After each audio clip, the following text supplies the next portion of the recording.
Okay, good evening. My name's Teresa and I'm leader of Stapleford Town Council and I'm also chair of this committee. So before we formally start the meeting, I thought I'd just give you a bit of a briefing on the structure of this meeting so that it runs nice and smoothly. First of all, I just want to make you aware that Stapleford Town Council is not the planning authority. So we are not making a decision tonight on whether this goes ahead or how it goes ahead.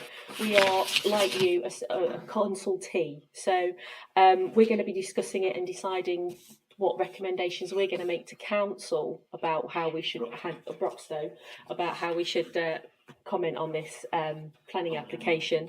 But I would encourage you all to make your own recommendations as well, make your own submissions, because obviously, you know, many voices have more impact than just one.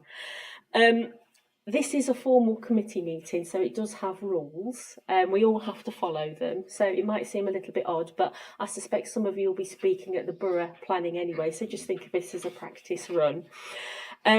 What we have in the agenda is a 15-minute slot for members of the public to speak.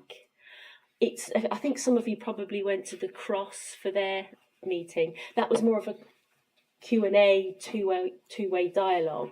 This isn't like that. It's 15 minutes where you say your bit and we don't respond, okay? So it's not a to and fro conversation. It's you speak, let us know your thoughts. We'll make some notes, but what we will try and do is when it comes to the part that we speak, we'll try and pick up on some of the things that you've actually said. But please bear in mind that that slot is the only time that you can speak at a formal committee meeting, okay? I'm not actually going to time the 15 minutes, so I will have a guess when 15 minutes is up. If you get what I'm saying, yes. Okay. Can I just ask, because there's two planning applications we're going to be discussing. So is everyone here for Hickins Lane or is anybody here for the car park?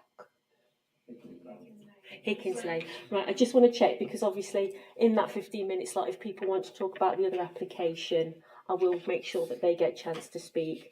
So we'll do it that way.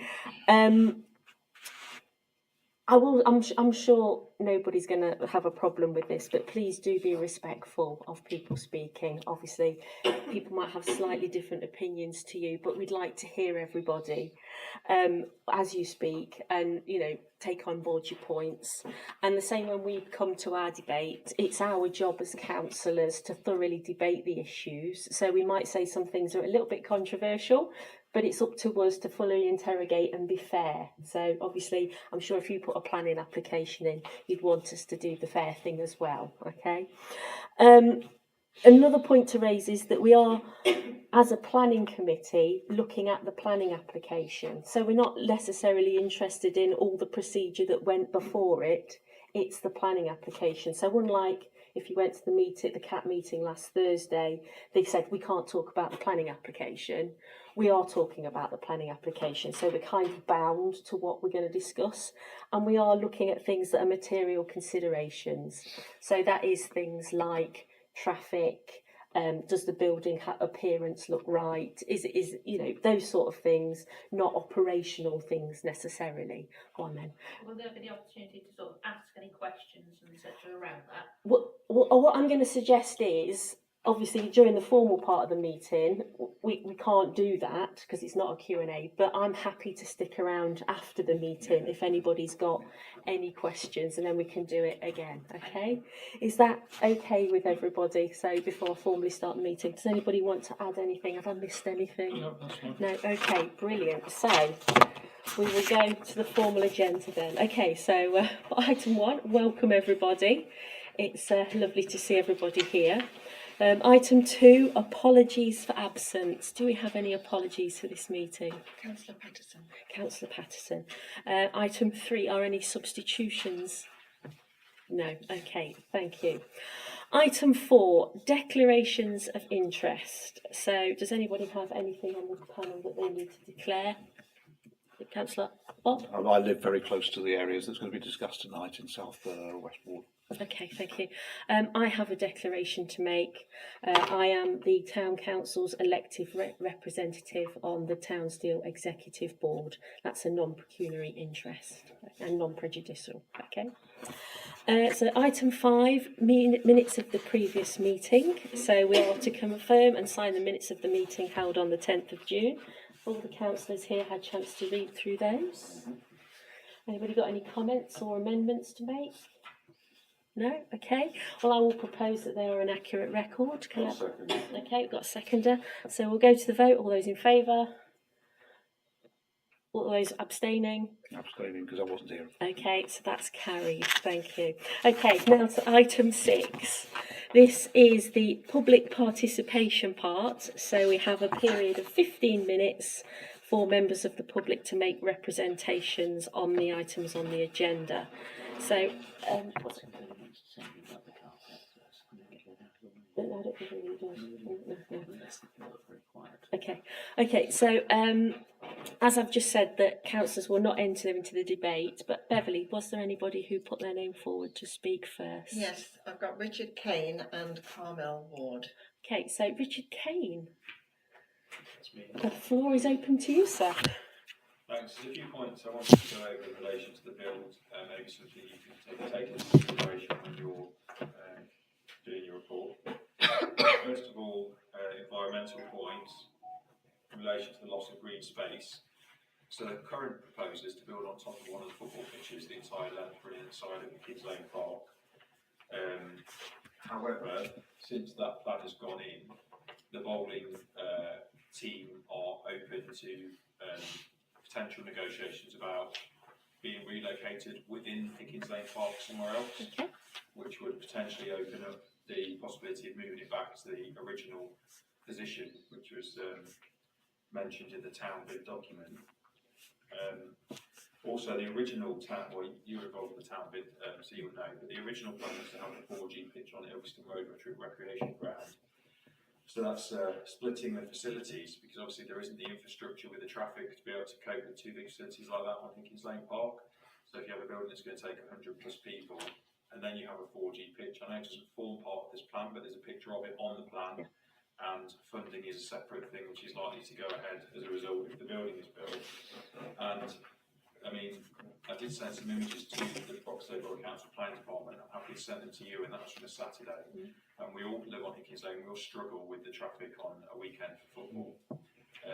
We cope with it because it's nice to see the kids playing football and all the rest of it, but if you have this new facility and then a 4G pitch on top, 36 spaces extra in the car park won't be enough, and basically, you know, it's going to cause dangerous traffic conditions, I think.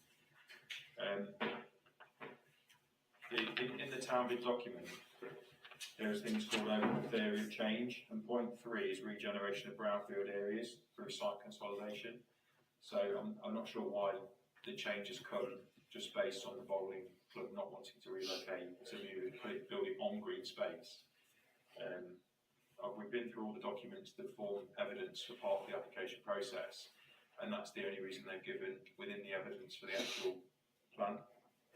It's under 2.2 on the one of the supporting documents. Overall theory change point 10, make it a safer place for younger people to play outside. You're not going to achieve that by building an indoor facility on top of green space. Obviously the town bid was what you secured the funding for, so all of these promises that are in that which got us the money, you know, this new application goes against those. Overall theory change point 12, improve health and lower pollution levels. We're not going to do that by building 2 facilities that are going to attract vehicles from all over the place and bring them into Higgins Lane. And also, obviously, the building's got to be maintained, funded, you know, and keep running. So it's going to be rented out till all times of the day. So it means that there's going to be extra traffic all the way through the day. And then that will obviously impact on noise levels for, you know, people that live close by. Removal of trees, some of them, you know, well over 50 years, maybe 100 years old. That also goes against point 12 with lowering pollution levels. You know, we're chopping down some nearly 100-year-old trees that are allegedly rotten. they coincidentally fall in line perfectly with the entrance to the new build. So I'm not 100% sure if they're rotten or not, but I'm not a tree expert, so I can't really comment on that. So I mentioned about the increase in traffic. Light levels, so if there's a building which is double-storey high, I live at 44, and basically the sun rises in the left-hand corner and comes up, so we're going to lose sunlight for the first few hours of the day, because there'll be a double-storey building straight in front of us. And also floodlights for surrounding houses. The other side of the park with the little bungalows that are there are going to, have these huge floodlights until potentially 10 o'clock at night. And 22 people already went screaming and playing on there, which is a big change to what we've currently got. Social impact. So we obviously have the murder in Stapleford, and the police have done a lot of work to get rid of the ASB issues on the park. However, if there's two huge facilities like that that are going to attract youth, then there's the risk that social behaviour could rise again. It's a risk, obviously, it'd have to be countered by the police, but after all the issues we've had recently, I don't think we should be looking at putting two huge facilities like that in one space.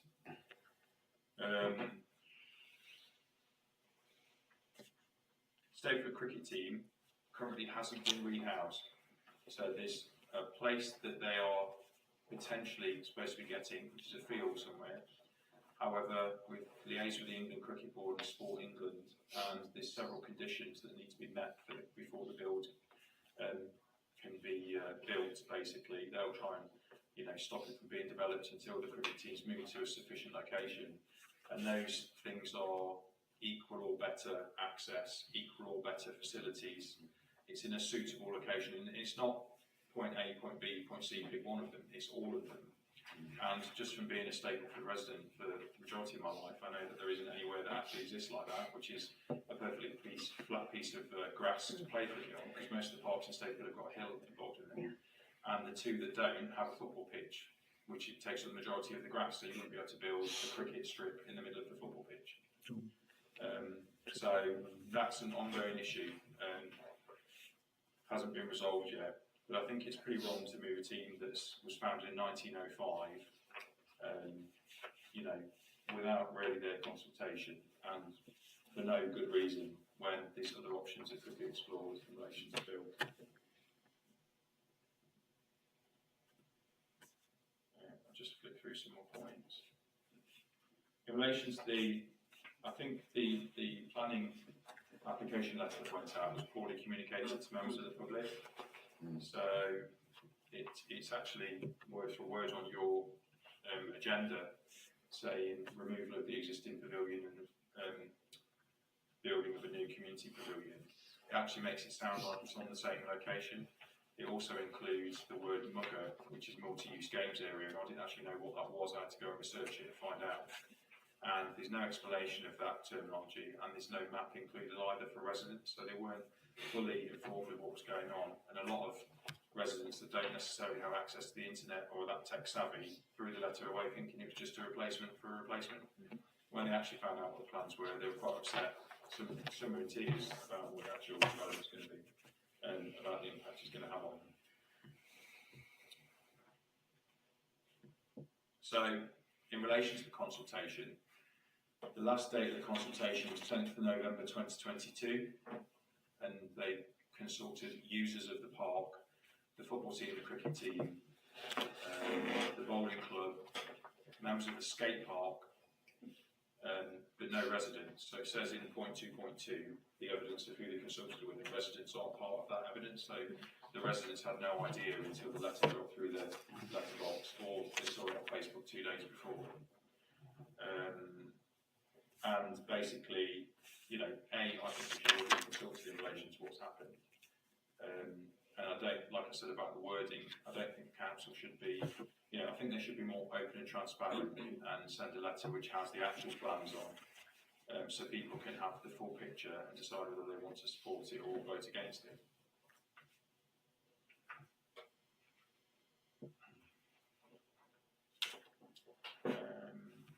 I think that's the majority of my points I want to raise. It's quite a lot. What I was going to say about the, sorry, I lost my track a little bit. So the 10th of November 2022 was the last public consultation meeting. At that meeting, if you read the supporting documents for the planning proposal, it says that I think it's wording almost to the effect of the cricket club didn't want to be relocated, so the bill was recited. I think that's pretty much word for word what it says, or something very similar to that.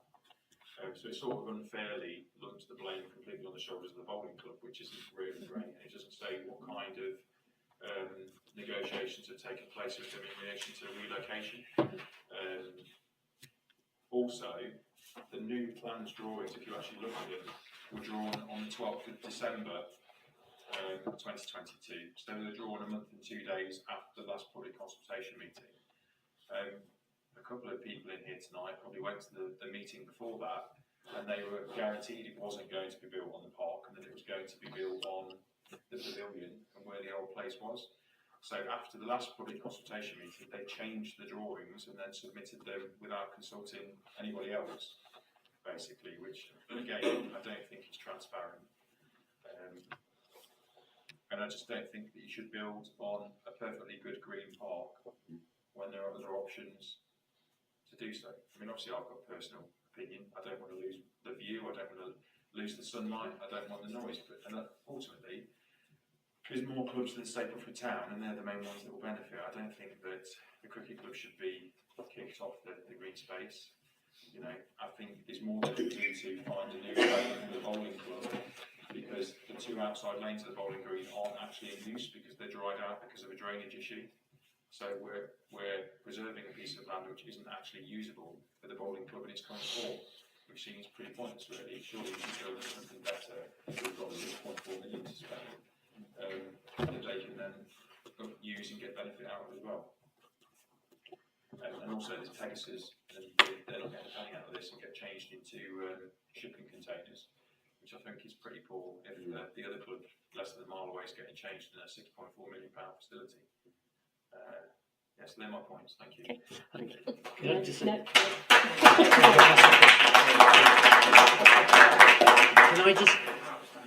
can I just ask, when you started talking about the meeting on the 10th of November, Yes. you then were talking about one club and then swapped to talk about another club. Which club did you mean there? Oh, okay. So on the 10th of November, it said that they consulted with in fact, I've got it on my phone. I think you started off saying they consulted with the cricket club. Bowls, I think you did, yeah. You said cricket club and then you swapped to bowls club. So the bowling club, in the supporting evidence, there's a document, and under 2.2 it says the bowling club didn't want to be relocated, so the build was recited. Right. I think that's Okay, what it says. That clears it up. Thank you. In relation to who they consulted with, it said that they consulted with the cricket club, the bowling club, the football club, and users of the skate park. Yeah. I don't know how they conferred with users of the skate park on the 10th of November, because it'd been boarded up for 6 months with no ramps. But there you go. Thank you. Okay, so who was next, Beverly? Carmel. Carmel. Okay. Ward. Okay. Yeah, it's Carmel Abassi now. Congratulations. Hasn't for a few months, but thanks. Yeah, thank you, Richard. I think that encapsulates a lot of the sentiment and sort of concerns that residents such as myself and users such as myself have in relation to this plan, especially things like pollution and social behaviour, the lack of infrastructure. Some points that I'd like to focus on. At present, Hickins Lane Park, the part where there's an intended where the plan proposal is more or less 3 sides of the square. This leaves one side open, and that has brought a lot of feeling of safety for users, particularly later in the evening and at dark. The park is very much in use right up until, I would say, 9-10 p.m, with a lot of people going through it or just going for walks or walking dogs. If this building were to be built in its, as per the plan that we've received, this would create an enclosed square. It would reduce the feeling of safety that a lot of people have. There's very much the impression, and this is what I've heard through anecdote, that you can be walking along the far side, furthest away from the road, where it is darker, and still feel relatively safe, because if you were to screen someone across the road as passing by would hear you, or potentially someone at the houses there. The building would block that. It would also create an enclosed and darkened area for antisocial behaviour to thrive. You would see an increase, or this concern is you would see an increase of the antisocial behaviour that hard work has reduced, such as drug dealing and violence. The green space is one of the best that we have in Stapleford. It is a flat, well-kept, open area, and you cannot overestimate the value that this brings to everyone's mental health and well-being. There's a lot of talk about equal or greater facilities given to the sports groups, but nothing about equal or greater facilities given to the residents and users that don't fit in nicely into a footballer, cricketer or bowler. The only places that we would go for equal open space would be far at the top of the hill and across the roads where Bramcote Hill Park is, or in the other direction, attempt to get through where cars have blocked the pathways for prams and for wheelchairs to cross a very busy road, Pasture Road, to get to Pasture Road Park.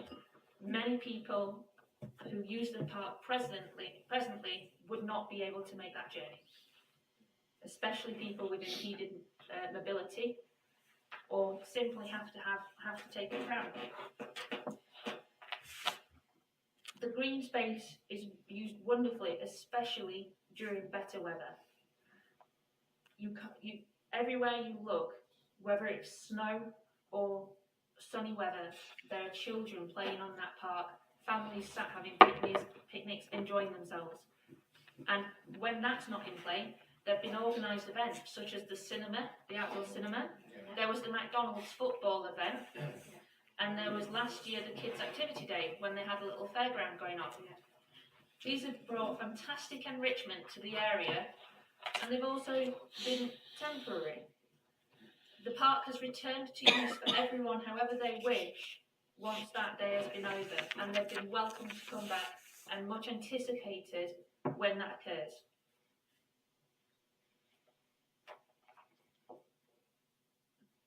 The plan is to build an area that has a cafe and a bar and paid for facilities. Specifically a cafe, this is outside of Stapleford Town Centre. Many people have no reason to make the journey to Hickings Lane just for a cup of tea or a coffee. And there is nothing en route that would draw you out towards this side of town except for the library. And that is as far as they would most likely go. There has only been one cafe, even as far as that, at Stapleford Health Centre, which has closed. We can only think because of the lack of clientele.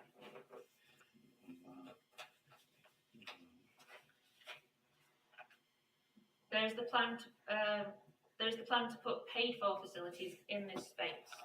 At present, we have a multi-use games area already, and it is heavily in use. I'm really happy to say. No one need pay for that. No one need book it. If someone, as a lot more people work from home now, myself included, wants to go for a lunch and have a little kickabout or play, shoot some basketball hoops, as I do sometimes, I don't need to call and book and have it planned and pay for that privilege. It's right there to use if I want to. And it's the same for our children. There's a cost of living crisis with no end in sight. Many families will not be able to pay for their children to go and use these facilities, whereas at present they can enter them, they can use them at their will and without having to pay extra. About the distance, the community centre is intended to replace the existing Stapleford Community Centre. This caters for a lot of individuals and groups that may find the journey into Hickings Lane quite difficult. There is a reduced, or plans to be reduced public transport to that area, although I understand that there are works in place to accommodate that change with the 18 bus being taken away. But that's a plan. All we know is that the 18 is being taken away, which means that people would have to drive to them, which increases the pollution to that area. Another part of this plan is for a licensed bar. It is incredibly inappropriate to have a licensed bar where you are expecting Alcoholics Anonymous and other support groups that are adversely affected by alcohol to go for much needed support. It's also incredibly inappropriate to have a youth centre where there's a licensed bar. I would feel significantly uneasy and not safe sending my child across the road to play in a play area next to a bar. This would also increase antisocial behaviour. Just this morning, there was an incident of antisocial behaviour on the park. I can only imagine how much worse it would be if there was access to alcohol on that area. Further to this, I myself have come into contact with people who are adversely affected by alcohol on that very park. I can't remember the date exactly, but on the day that there was the carol service at St Helens, I think it was a week before Christmas, on my dog walk in the evening, I came across a woman collapsed, and when I was able to sort of get her up and get her home, I had to drive her home. She said it was because she was feeling suicidal and she was an alcoholic. People rely on that park. They go there for comfort, for solace, for a fresh air, to make themselves feel better. That is not congruent with alcohol on the premises. This park is used for and intended for everyone. In mention to the events where we enjoy them and they are temporary, we can discuss the same for the use of the sports clubs. Everyone respects the right of the sports clubs when the field is in use and no one bothers them. However, the plans for this building and for the 3G pitch would mean that part of that park is permanently blocked off for the use of everyone else. Not to mention, at present, there are times when that park is entirely taken over by sport usage. This is okay, but it's unreasonable to have part of the area completely blocked off at all times, which would not reduce those times when all of the park is in use. To point out just one, the football club is usually using 2, if not 3 pitches at once. This would not fulfill what the town football club at least says it has for its needs.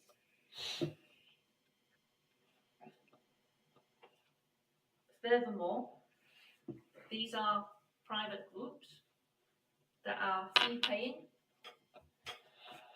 This is taxpayers' money, and this is public land which is used by everyone.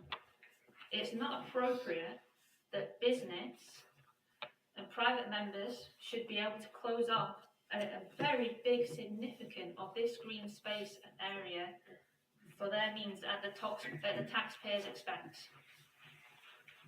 Thank you very much for your time.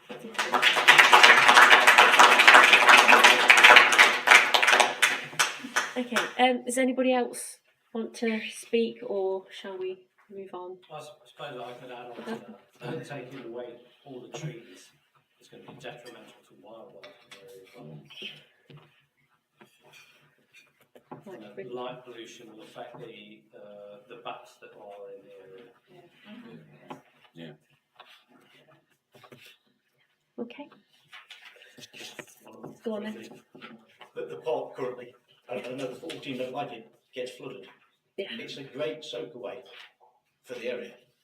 If you make a huge portion of it an all-weather pitch and take away a load more of the grass to make it buildings, where's all that surface water going to go?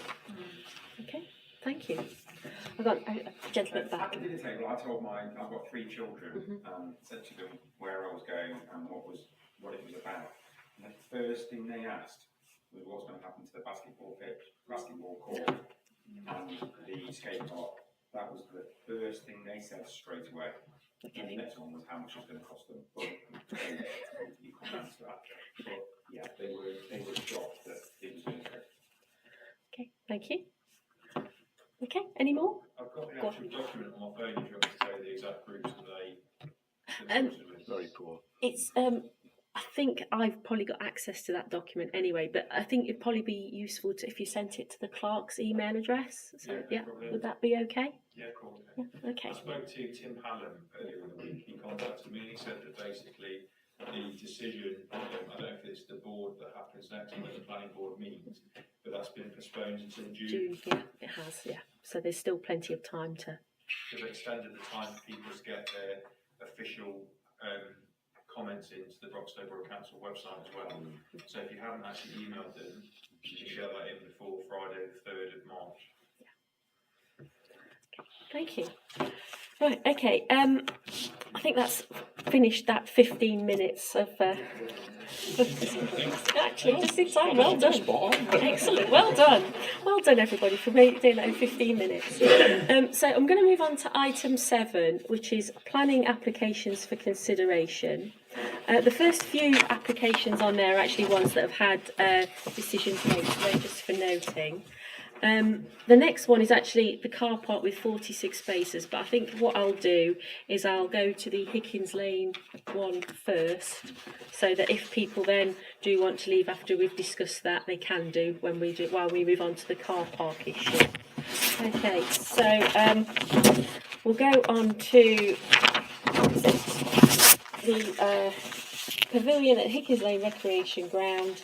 And this is the demolition of existing pavilion and construction of community leisure pavilion, together with associated external works, including the installation of a mugger, which is a multi-user games area. I did actually have to look that up myself as well. And it didn't say on the letter, which is a multi-use games area, it just said Mugger. Yeah. So there's no explanation. Yeah, thank you. Okay, does anybody want to start us off? Councillor Brown. Okay, so if anybody wants to overhear stuff I haven't already been to, so you can do. Obviously, Washington Lane were quite upset because some time ago they were visited by somebody, I think from the council, also who's heavily involved in the football club, and said this is a facility which we will be running. The project officer of this development said that is simply not true. So and also you're not, as far as we're concerned, you're not closing. However, everybody's very aware that Washington Lane was a temporary building 50 years ago. Seems to have done quite well. Drive. Washington Drive. Was a lane at one time. Washington Drive was a temporary building 50 years ago. My personal view, this is very personal, is because of the new builds that we're getting around there, that ought to stay as a community centre. It's certainly very well used, particularly by dance groups. And you were mentioning sorry, I shouldn't answer, private concern, but obviously there's someone who's made a business by offering dance to kids. The idea of sport is to have sports for everybody, not for just the footballers who seem to have a big say in things. So the report from there, we're meeting again on the 4th of March, just to get their views and ensure that they're represented in that centre, and that one centre doesn't necessarily subsede the other. As mayor, I used to get a whole lot of stuff saying, you know, Stapleford's worth nothing. You're doing nothing for Stapleford, particularly for the youngsters. So be careful, because you youngsters might want to do something in the future that might include that. And it's supposed to be a youth and community centre. The consultation, we did say to the project officer, perhaps they congratulated themselves rather a lot, because they certainly didn't consult with us. I should have made that point. Sorry for non-pecuniary interest, running club. I'm in the nearest running club to Stapleford. We certainly weren't consulted. It'd be lovely to have an area where we could run, say, a couch to 5k, and then at the moment we go to Sandy Acre, which is a Stapleford running club. But there you go.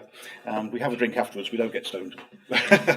One drink and we're gone, or a cup of tea or a pint. But so the bar might have a use, because people tend to get thirsty after sport. But if it stays as a tea bar, that would be good.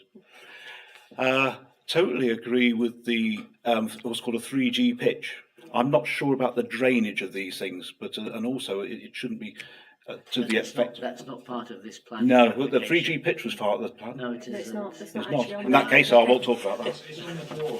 It's on the drawings, yeah. Yeah, I but thought it it was on does, the plan. It's Just not, to but it's not clarify- part of this Yeah. application. just to we're clarify, considering. on the actual drawing, it says area defined for future 3G football No, in that pitch case, to yes, the that'd FA be a different guidelines. planning. Yeah. Further that detail case to will- be provided by Yeah. the Football Association in a separate planning application. So, And the other thing on the project officer is that we were trying to get the two bowling clubs together, because I believe there's another one at Elizabeth. yeah, there is. He says we could swap two facilities for Olympic grade one, because that's the other thing, that it's exactly the same with the skate park. We've got Olympic skaters, but the only reason why they're Olympic skaters is because there were facilities at grassroots level. It's not all about the football. That's the only thing I wanted to say on that. Okay, thank you. I'm just going to pick up on a couple of points there, because I do have to play devil's advocate at this.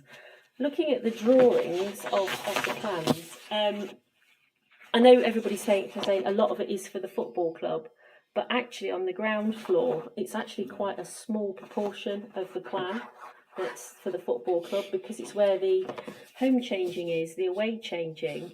There is a officials changing rooms, there's a laundry area which I assume is for football kits, and there's a football club office.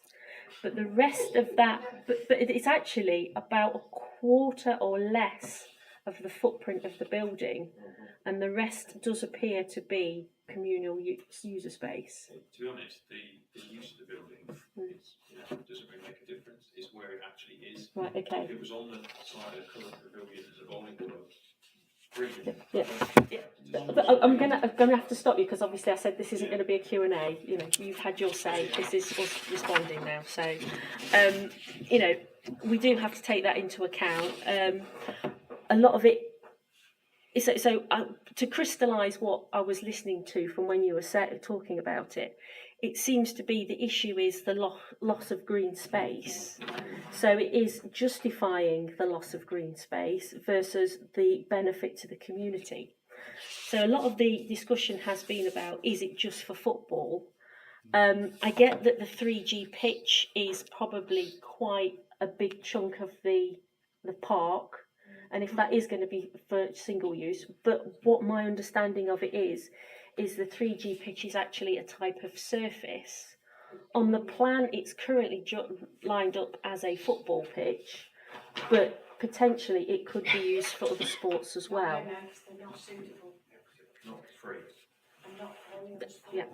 Yeah, I've already. Thank you. Sorry. Excuse me. Yeah. I know. I've heard that point, but I get the point about the costings. But as a planning application, we're not looking at the operation of the building, because I can honestly say no decisions have been made about that yet. So whatever the costs are, I have no idea, right? And I can honestly say that. Well, the first stage is to get the planning application through, because if it doesn't go through, then there's no point. This is the, Hypothetically, the planning goes through. yeah. And it's all done, the trees are destroyed, etc., and we're all left with this mother. And then we all find out that I send my kids down there and it's £25 a pop to use it.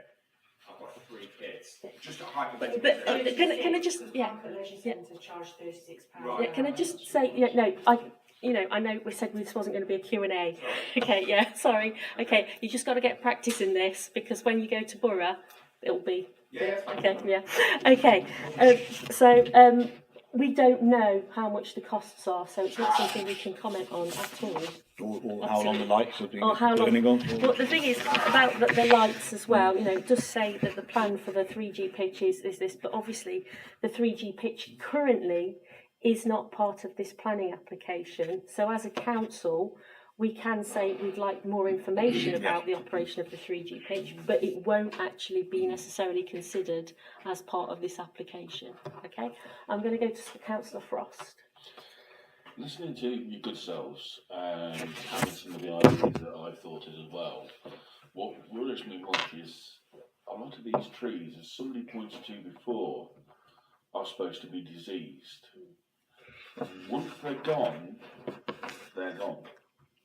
We need to safeguard trees for the environment, also for pollution, and also for the bats. And with the light pollution as well, coming back from those huge, great big floodlights, if you're in one of those houses that are on the back there that's being bathed in light, brilliant if you like light. But a lot of people don't at 10 o'clock at night or 9 o'clock at night. So we have to ask what provisions have been made to make sure these don't happen. And what exactly is this evidence that they found for getting rid of the trees? I'd like to make sure that that's fully looked at properly. Okay, just before I go to Councillor Boffinger, I will say that I think as part of our recommendations, we should say that when this comes to planning again, we want a full lighting map, because we can ask for those. So a full mounting design. You know, because I was looking at the lighting situation and with the bats. And yes, it does affect their roosting period if it's still light, but it does depend whether bats are roosting there or foraging there, or, you know, so there's obviously some, I think there is an arboricultural survey done. They said they couldn't find any evidence of bats on the site, but obviously that depends on the time of year, because most of the time these things aren't done at an optimal time. But yeah, we can ask about the lighting plans. Can I, as a councillor, ask that gentleman who knows probably a lot more about bats than I do, where he thinks the bats have actually come from?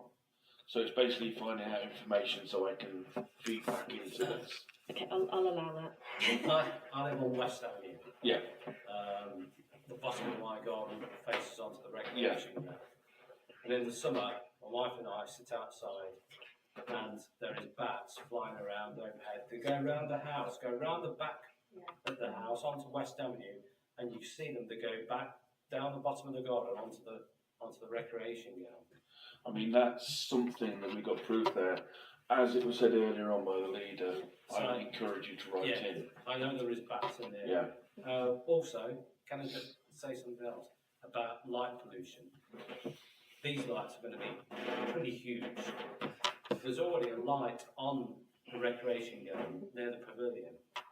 That's until later than 10 o'clock at night. 12 o'clock. Yeah, and that shines and lights up my bedroom at night. Well, as I say, we'll look at. So we'll the look new ones will be worse than that. Okay, Not just from these. no, okay, I think I'll let the. Thank you. What is your title these Interim days? clerk, Interim town town clerk, or something clerk. like that. Yeah. Can I just observe? I've listened interestedly to the debate, and it seems one of the biggest issues is the location of the building. That it was probably in a place where it was acceptable or more acceptable to more people, and where it is now is less acceptable to more people. I don't think it's good enough for people, the developer, for want of a better word, to say, oh, it's all right because these trees are diseased, so we can put a building there because the trees have no value. I think the starting point ought to be, well, where can we replace the trees, and what do we replace the trees with, rather than replace it with a building.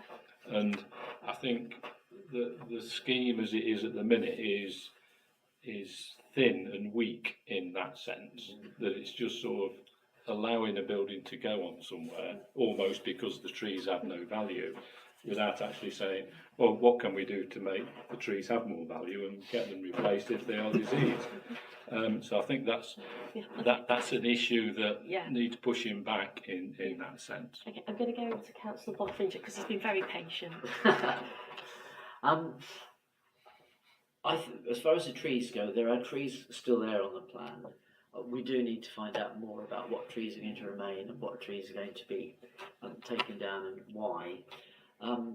I think we need to be careful because we've seen other planning applications going where they say they're going to keep the trees and then the builders have accidentally knocked them or something. We need to make sure that the planning committee puts very strong conditions on keeping them and financial penalties if they go. We can't keep trees forever. Once they're gone, they're gone, but we can't keep them forever. At some stage or another, we have to say that tree has gone past its natural life and it does need to be taken down and replaced. I have a friend who's a civil engineer, was at Nottingham University, he's retired now, and he did a survey. One of the things that was the university was asked to look into, and I could probably find a reference, I haven't got it now, that actually more damage is done to trees by keeping them, more damage is done to the tree cover of the country generally by keeping trees beyond their natural lifetime than if there was a planned thing of taking them down when they're diseased or they're too old and replacing them at the time, rather than waiting until they get blown down or fall down. But we do need to make sure in our messaging to Broxton Planning Committee that they look into that very carefully and show us or approve the developers prove the evidence they're diseased or they're too old, and like the interim clerk said, make sure that they're replaced at least like for like. Second thing I think is traffic. I mean, I've tried to drive along Hickins Lane. I don't live in that area, I live on Brookhill Street, but I've tried driving along there on a Saturday morning. I just avoid it. I don't know what the answer is, because we do want facilities that get used. And nowadays people I live just around the corner from Fairfield School, nowadays people seem to think that children and themselves can't walk more than a few yards. We need to do things, and there's something else coming up to try and encourage people to walk more. It's better for our health. Over the last couple of years I've tried to walk a lot more and use my car less, and I feel so much healthier for it. I feel healthier now in my 60s than I did probably in my 40s. It's important. So there's traffic. I don't think increasing the car park side is going to help, because that will just encourage even more things there. And I think loss of green space is another one. We can't consider that. I don't even see on the planning application we've got to consider anything about lighting. Well, I think, like I said, because the lighting is part of It's part of the other one. Yeah. So that, I think that is probably a battle to fight later. Yeah. If I can just add, Yeah. I would be amazed if the mugger didn't include some form of lighting. Right. I can't particularly see it on the plan, but I've never known a mugger yet that hasn't got lighting. So that's it. So we do need to. We need to at ask. least register that or query it that.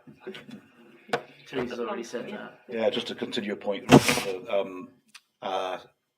on green travel, if you like. On the pictorial plans, they've got a cycle route, but it doesn't seem to connect with anything cycle routes on the other side. But unless there's yes, apparently there's a picture. There's a cycle route that crosses in front of it, and somebody happily cycling. In actual fact, if you look at the photo of it. However, I can't see anything on here that has lockable cycle facilities. If anybody wants to cycle there, rather than walk there. I think on the planning. Oh no, was that?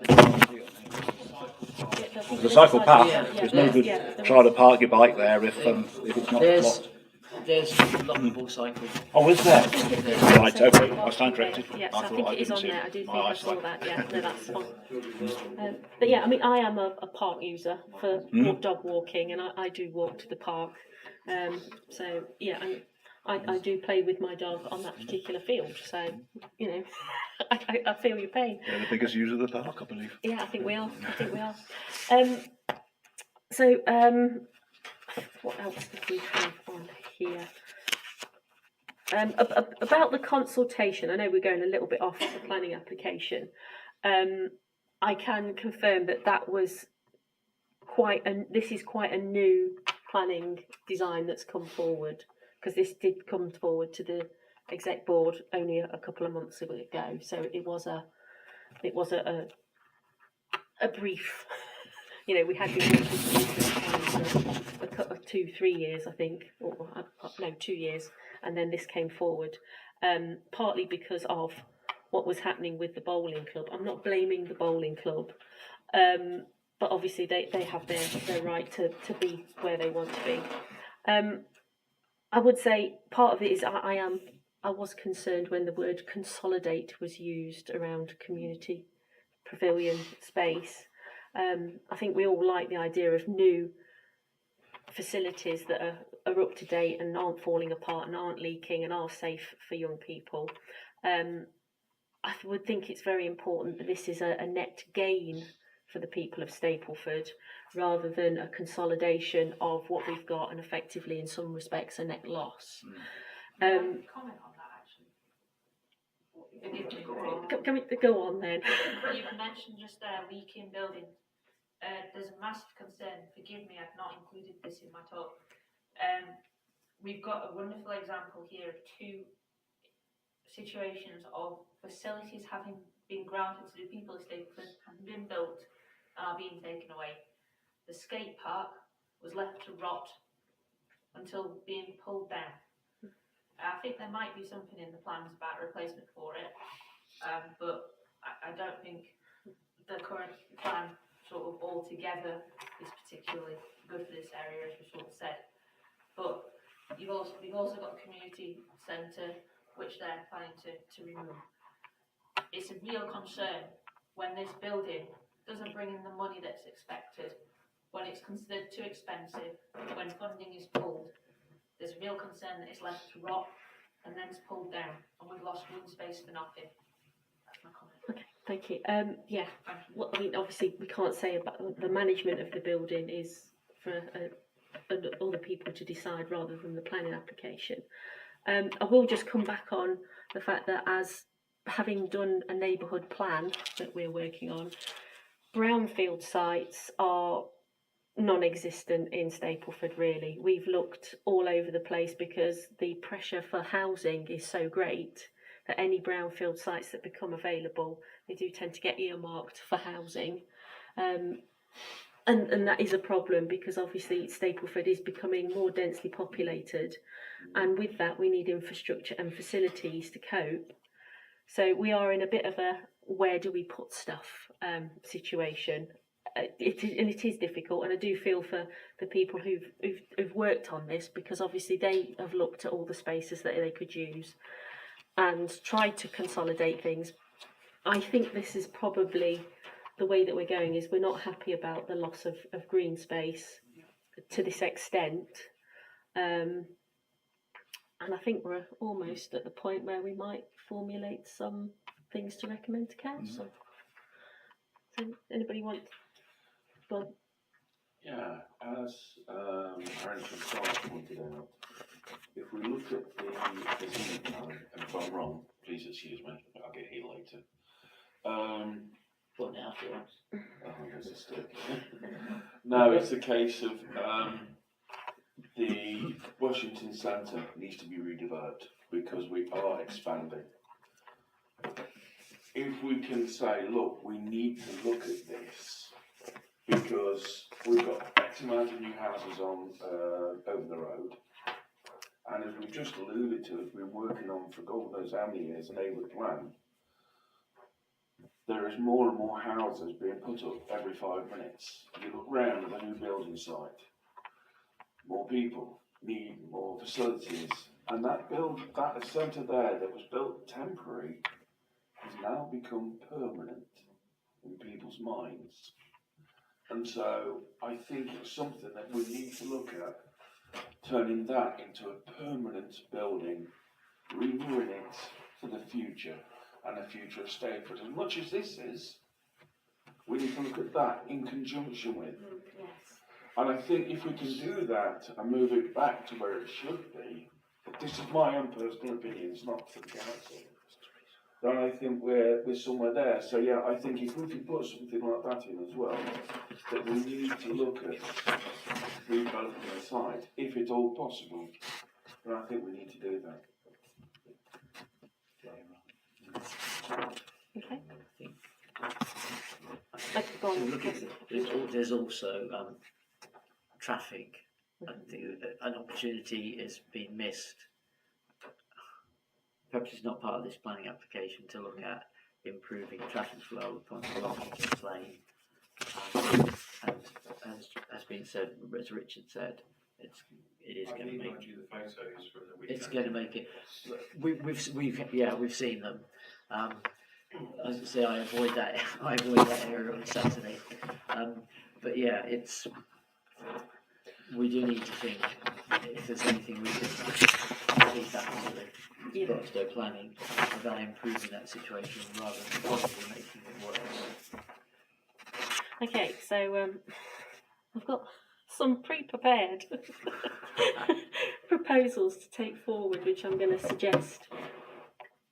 Oh, go on then. What was the bugger? Right. For the parking, it's something that occurred to me a while ago. I was talking to a resident and they came up with a really simple idea, which was talk to the school across the road. They've got a car park they don't use at the weekend. Is there any way possible of using that car park, or would it put it in too much of a risk? It's something that I think we could look at. I'm being looked at strangely now. I've got a teacher and ex-teacher. Sorry. That's okay. What? To use No. the parks car park when the kids are being dropped off. They've asked for the keys for it to be opened. Okay. I'll pull that idea away. Okay. You'd have too many kids crossing a busy road. Yeah, that's the other thing. So, here's one we prepared earlier. So, on the grounds of traffic, there appears to be no traffic impact assessment submitted with the application. Whilst there is already a vehicular access off Hickins Lane, this facility will result in increased traffic flows and potentially an increase of on-street parking, which is already a busy road. The application does provide for an increased number of parking spaces within the site, but there appears to be no calculation or assessment as to whether or not this will be adequate. Broxtowe Borough Council are urged to obtain a full traffic impact assessment for this development before the approval is given. Are we happy to make that one of our recommendations to Council? Yes. I will propose this as a recommendation to Council. Councillor Brown will second that. All those in favour? Unanimous. Okay. Point 2, noise. There appears to be no noise impact assessment submitted with the application. There is likely to be an increased use in the site and evening use in connection with the Mugger and the later added 3G pitch. This may potentially result in an increase in noise nuisance for near and adjoining properties, with proposed opening times being until 10 p.m. Monday to Friday. Broxtowe Borough Council are urged to obtain a full noise impact assessment for this development before any approval is given. Okay, I will propose this as something that we'll take on. Seconder, all those in favour? Unanimous. Light. There appears to be no light impact assessment submitted with the application. There is likely to be an increase of use on the site and evening use in connection with the Mugger and the new proposed 3G pitch with associated floodlighting. This may potentially result in an increased light pollution for near and adjoining properties, with proposed opening times being until 10 p.m. Monday to Friday. Broxtowe Borough Council are urged to obtain a full light impact assessment for this development before any approval is given. Wonderful. So, do we know it's up to 10 o'clock? Does anybody say? It does say in the documentation, yeah, okay. So, I will propose that. Anybody like second? It's Ross's go. All those in favour? Okay, unanimous. And the final point that I've got is playing fields. The development will result in the loss of one grass football pitch. It is unclear whether or not Broxtowe Borough Council have approved playing pitch strategy as part of the suite of planning policies against which the developments can be judged.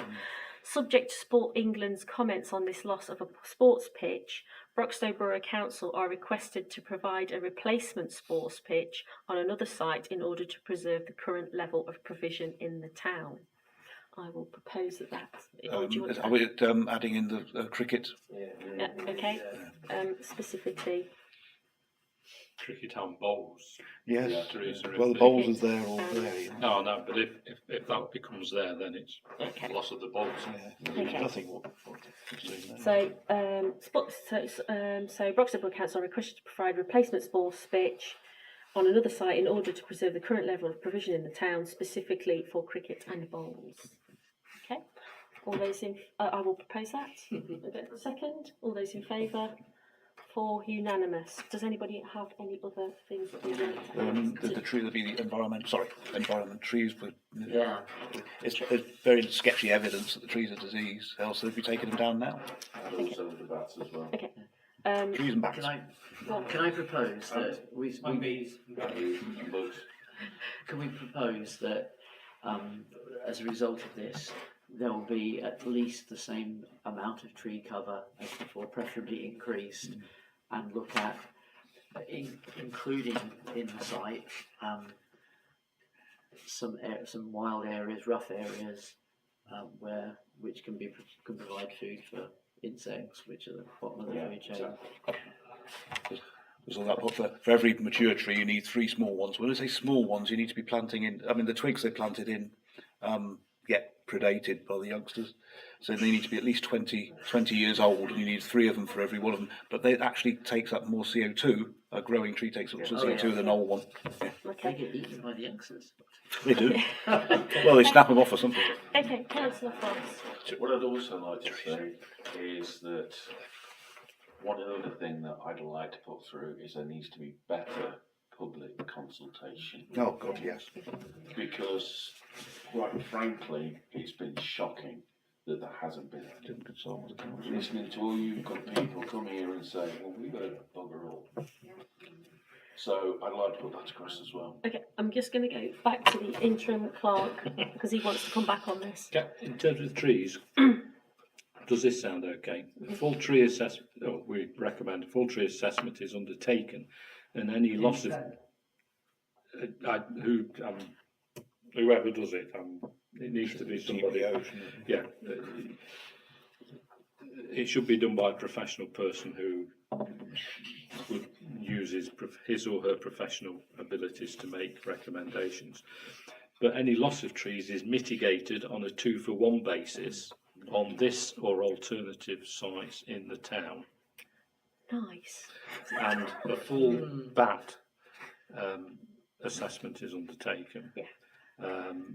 There's timings for to do bat assessments. So I suspect it's now, or it's getting to the point that you can do them now. I don't think you can do them in the middle of winter because No, you they can't. hibernate No. and disappear for periods. September when the most will invest in our gardens. Okay.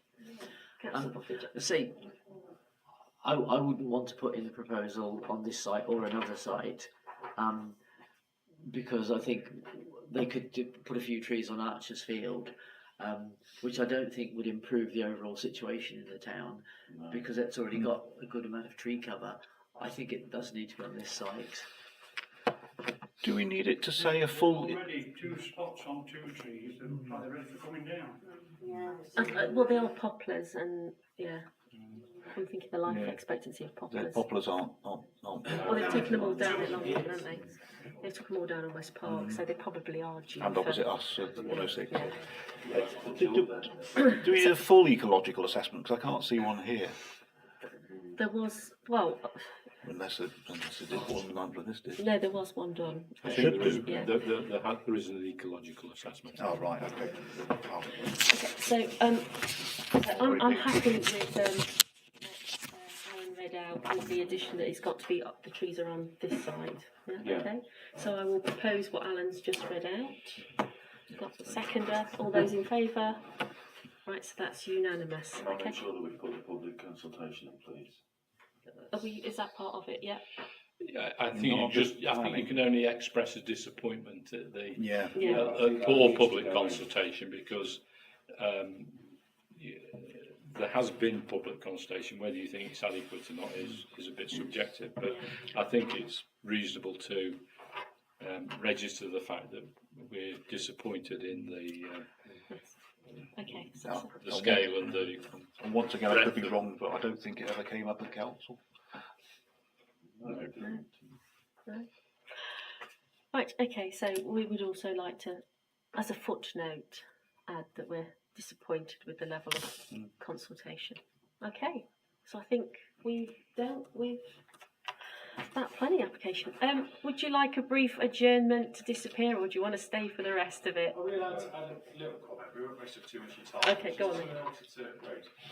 The Bolton Club have said they're open to negotiation because they've realised what destruction will happen to the park. Yeah. It'd be nice if they could be consulted with. Yeah, I think. They were, weren't they? But, Yeah. Are I know they were, but they didn't realise the full extent of the plans and what the destruction would be. So now they're actually willing to speak about relocating within Higgins Lane Park. Yeah, I think that's. no, it's fair enough. Yeah. Yeah. But Just based on the interim, didn't quite catch the full title. Alan. just call me Alan. Yeah, the initial plan where this was on the initial concrete footprint. Generally speaking, everyone's in agreement that would have been acceptable.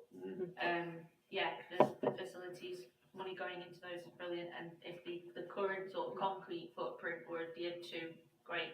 It's a loss of green space.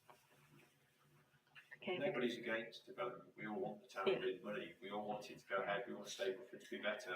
We want the facilities. We just don't want the park to be destroyed. Yeah. We want it on the site that it was originally suggested, really, if it's going to go in the park.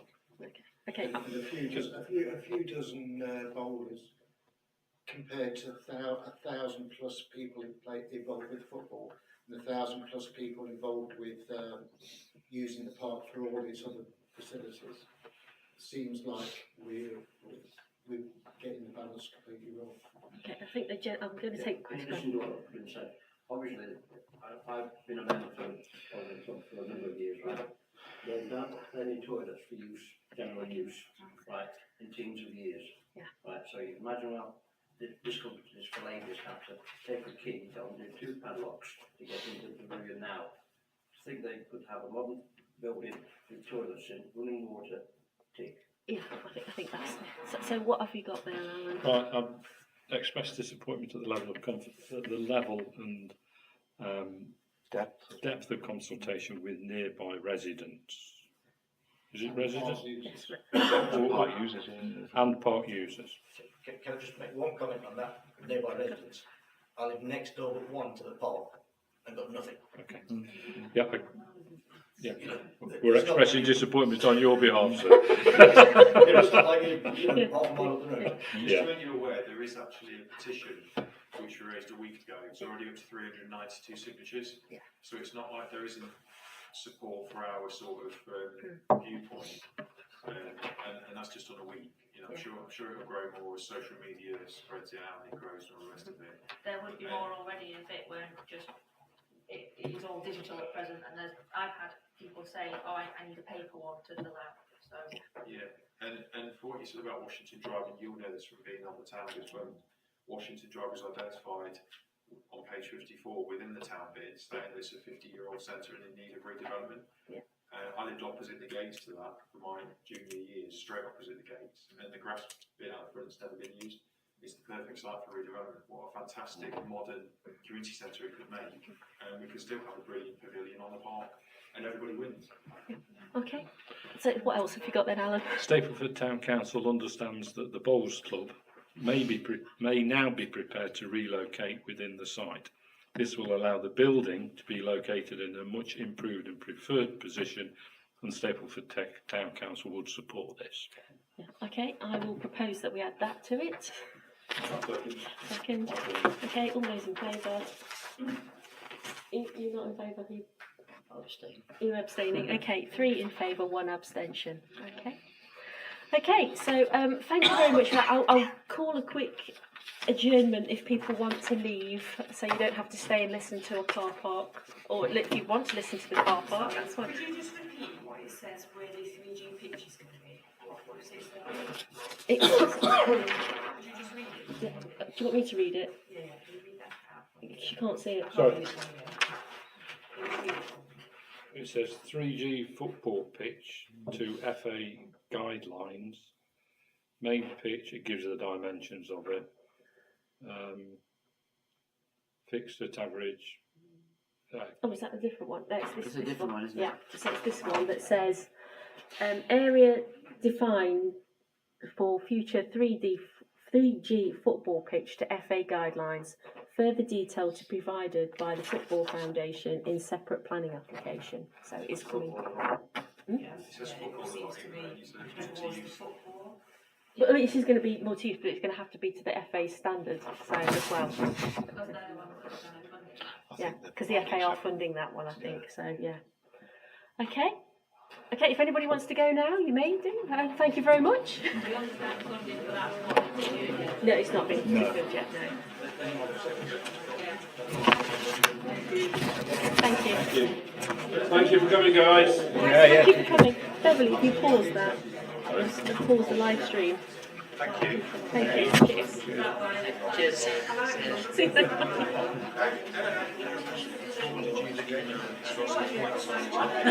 If I stop it, then that's it. Okay. Oh, right, okay.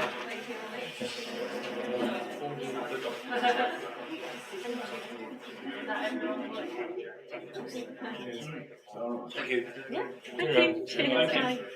Normally on many meetings, because there's not many left, is there? No, this is very unusual to have this many, but we hope you come to all of our meetings. It's fascinating stuff. Nice to meet you. Thank you. Nice to see you. Sadly, as a nurse, I see many people retrieve from parks as alcoholics because they want to go somewhere to be alone and die on a bench. Yeah, It was upsetting actually. oh, it is. I mean, before the pandemic, we used to get, I think, 230 deaths a day in Britain, which is quite a lot. Now it's about 320. So pubs and licensed premises, the problem is people being lonely. Pubs and licensed premises were quite the problem because they're all closed. The alternative is you start using being lonely. Greenbelt. It took me to the last 10 years, that's 5 years ago. It's more valuable because I was taught that loneliness is the biggest association with death, early death. Incredible, isn't it? But it shouldn't be surprising. Well, there's more that needs to be done around that as well. I do still strongly think licensed premises are acceptable. Yeah, I mean, leave it to tea, but I mean, we have a drink. It's in the middle of nowhere, Sandy. We're also averse to going up. You There's a guys lot of are other places which are. No, we're not. And that's mainly We're just stupid rather than wonderful. We're just stupid doing miles and miles, and then I'll be a pint. I can't do more than a mile now. My knees I mean, from our selfish point of view, it'd be lovely to be able to offer a couch to 5k from the middle of town rather than asking you to go to a dark football pitch. I would do it myself. No, we take you there. We take you where. I just enjoyed it that much. Thank you. Lorraine, do you want to come a bit closer? Where were you doing there? Oh, of course you were not on the committee. No, you're not on the board. You can sit a bit closer. I'm still in here. Is there anybody for subcommittee? Sure. I'm only an observer, aren't I? You can still come and sit with us. Sorry? It feels very strange. As far as I can see, you can shop for anybody who wants them. Lorraine, it's like you're on interview with a No, panel. but you know, It's a sub, so she can't be a sub. no, it's not. You can't have anybody. I was always said, oh no, it's at the same time. It would be a bit odd for it not to be the same. Yes, I suppose so. But an independent, so can split for it. Okay, we're still streaming, so shall we crack on with the final part then? Okay, so has everybody managed to make it out okay? Okay. I think so. Okay, so we'll reconvene then. So the next planning application is land at 131 to 133. Take your paper. Sorry. Okay. Derby Road, Stapleford. Creation of a public car park with 46 spaces and a cycle stand. Okay, so has everybody had a chance to look through this planning documentation? Any thoughts? I know there's a lot of people in Stapleford. It'd be wrong if we didn't reflect this concern about the car park moving, and we were talking about it before. Stapleford is long and thin. Wherever the car park is, it's going to be near some shops and away from others. Moving it might be near more shops, moving it down there than it is at the moment. Yeah. down that end, if whoever owns currently Pound Stretcher really wanted more car parking near them, they could open the top of their building again. That would solve their problem, not the others, not some of the other shops there. But yeah. Yeah. Okay. Bob, you wanted Yeah, to say I something? mean, the car park that people think's a public car park that isn't, is a piece of private land, and I said at the last meeting we should be taking down those parking signs because they're false. Which one was that? So that's the one behind Sainsbury's. Oh right. Yeah, yeah. And there's still existing two parking signs that I looked at a couple of days ago. I thought that is signposting people to a car park that they'll get a fine on. Yeah. And I think that's But wrong yeah. because most car parking signs are to council-run facilities You've got rather than private screwdriver. ones, and that those should come down. Yeah. And we're encouraging people to get a fine, but that's of course not far from this one. So we need to replace what we've always thought was public, but wasn't. I mean, it's always been his land; he can do what he wants with it. Yeah. I don't think I really knew who actually owned it. It was just there. It was apparently part of the Johnson and Barnes estate, the one behind Sainsbury's. When it got sold off, that was retained, apparently. I did not know that. There we go. And how many spaces are there? There on are Victoria, 49 spaces with 6 disabled. including 6. No, that's an additional 6. I may have looked this up earlier today. So we're talking about 51 spaces in total. 49 plus 6. That's about as many as we're losing. Isn't it? Yeah, 55. but then this is for oh what's sorry? 55. Yeah, yeah. So this, but then this is actually for 46 spaces, I think. Including disabled. Yeah, so it's comparable-ish. Go on then, Councillor Frost. I think at the end of the day we're going to, and there's a lot of people down the bottom end of Stapleford where the vets is, etc., that are going to celebrate having a car park down there. They've already got one that's on Halls Road that's £1 all day parking. But something here as well, which is halfway in between the two, would help some of the businesses that are struggling at the bottom end, which used to be the top end, because that used to be the most thriving end when we had the railway station, but that's a completely different argument. I am a little bit concerned about it going from the other place, but then as we turn around and we've said, with Stapleford being built on one major road, if you like, wherever you're going to put it, some people are going to be happy, some people are going to be sad, for want of a better word. For me, yeah, I can go with it. I think it would help people. And it would help the shop owners up there who do feel as though they've been left out of a lot of the plans that have been put forward over the last few years. Go on then, Pat. Just another question: how many spaces are going to remain on the car park where it currently is? Because some of them are going to remain, aren't they? I do believe, but obviously there's not been a plan looked at for a while, and obviously plans change. But the disabled parking spaces at the front of Victoria are going to be retained. I think partly because they're not owned by the borough. Yeah, they are they're part owned of the Pound Stretcher, because that's been part of the thing with the designs. So we're not necessarily losing those disabled parking spaces.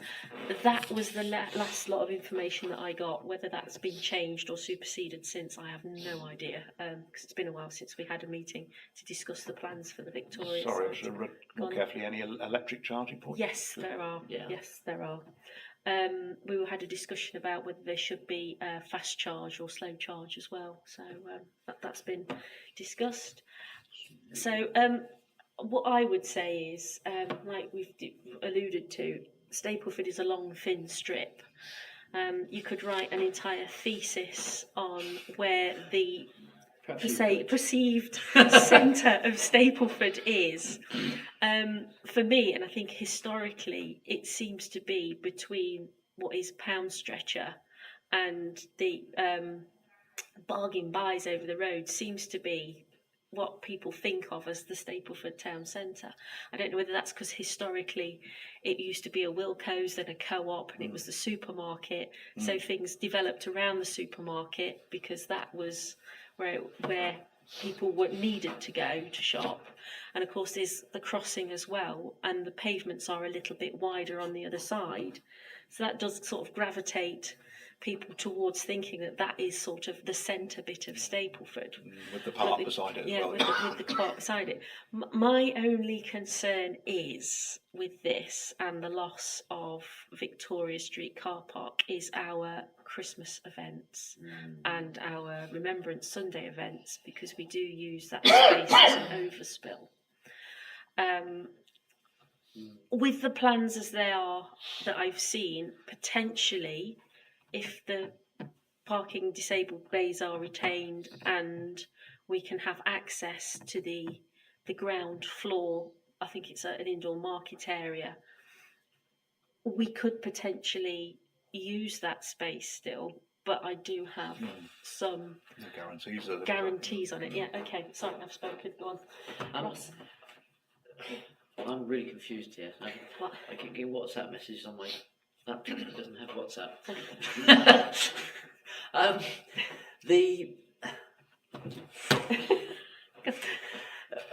Talking historically, at one stage the shops stretched longer because they stretched to where the health centre is and up Albert Street. Yeah. So with the loss of those, the centre of the shops did move down without the car park moving.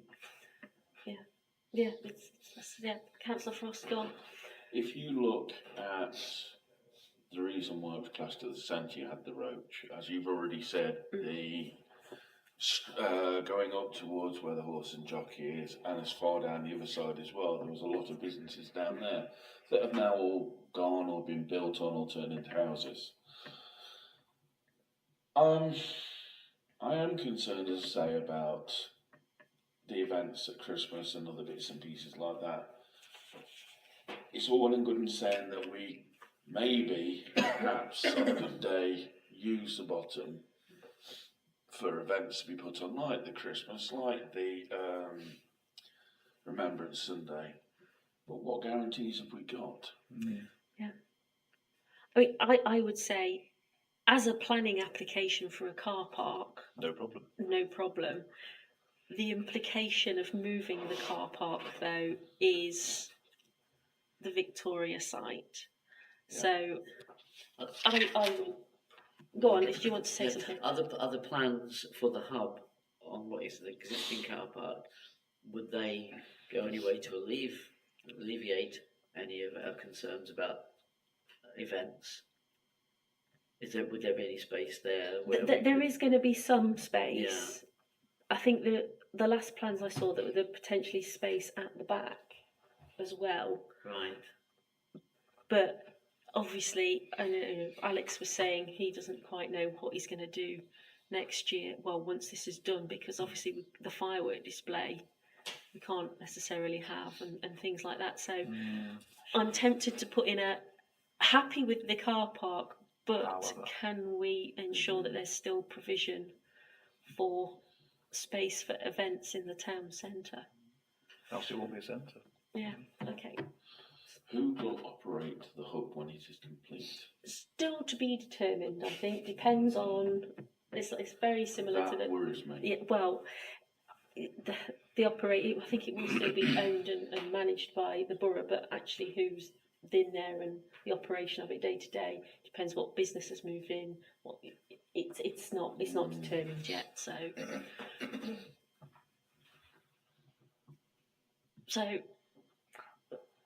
Are you happy with the comment that I've made about? Absolutely, it's no good having one lady was talking about events, and a part of a town is events. Yeah. If we can't have those, we're not really a town. It's just a bunch of shops that are dying. Yeah.